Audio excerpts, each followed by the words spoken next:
bonjour à tous. Nous sommes le mercredi 2 décembre et aujourd'hui nous allons demander au Seigneur qu'il vienne nous bénir encore une fois, qu'il vienne nous montrer son amour et sa grâce. Je vous invite déjà à faire le signe de la croix et avec moi, confier toute notre journée sous le regard et l'intercession de la Vierge Marie.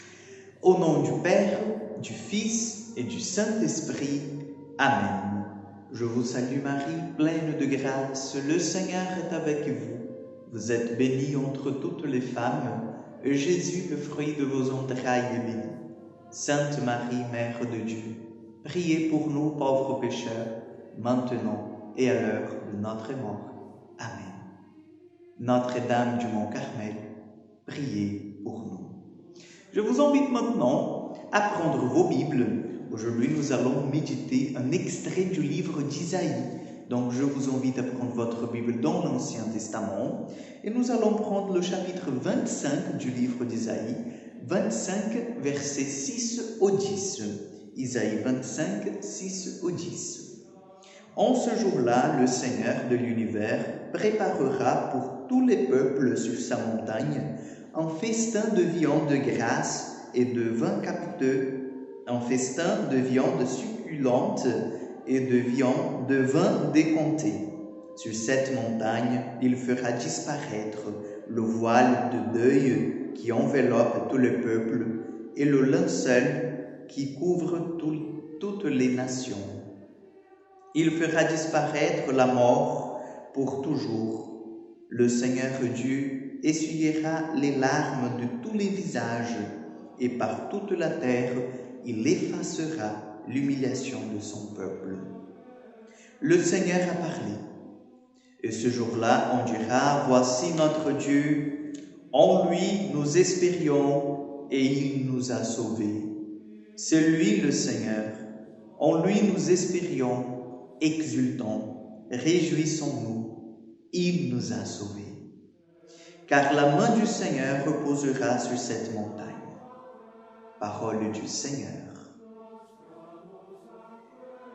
À plusieurs reprises, nous avons bien entendu cette phrase si puissante et si marquante pour chacun de nous et que doit, chers frères et sœurs, résonner dans notre cœur.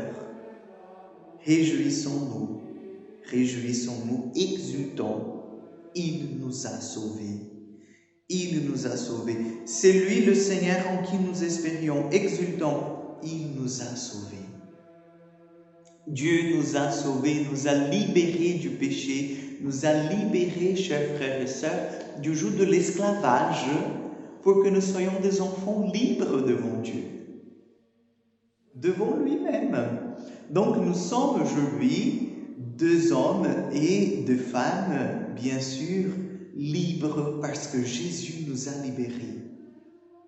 Et lorsque nous préparons notre cœur pendant tout ce temps de l'Avent pour recevoir Jésus tout petit dans notre mangeoire, nous faisons mémoire aussi de tout ce projet de salut dans notre vie, dans notre existence.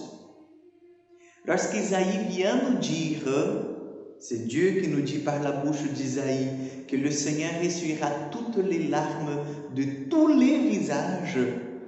Cette promesse, en fait, repose sur nous aujourd'hui. Vous qui pleurez, vous qui passez par des moments difficiles, vous qui êtes dans la solitude, le Seigneur veut, lui aussi, essuyer vos larmes. Le Seigneur veut être à côté de vous en ce moment, parce que c'est pour cela qu'il a pris notre nature humaine. C'est aussi, en fait, pour tout sauver, pour la sauver dans la totalité. Si vous pleurez maintenant, le Seigneur aussi, il a pleuré quand il a vu Jérusalem et ce qui allait lui arriver. Il a pleuré lorsqu'il a vu Lazare dans le tombeau. Si vous souffrez, Jésus lui aussi a souffert. Donc, il est en mesure de vous consoler aujourd'hui. Il est en mesure, en fait, d'être à côté de vous.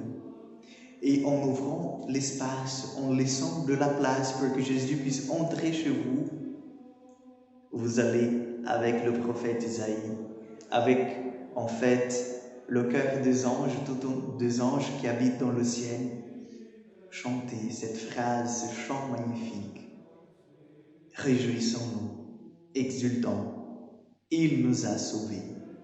Je vous donne la bénédiction, chers frères et sœurs, et je vous invite déjà que le Seigneur vous accompagne et essuie toutes les larmes qui puissent en fait être sur vos visages en ce moment. Le Seigneur soit avec vous. Que Dieu Tout-Puissant vous bénisse et vous garde. Le Père, le Fils et le Saint-Esprit. Amen. Allez dans la paix, la joie du Christ et à demain pour encore une prière du matin.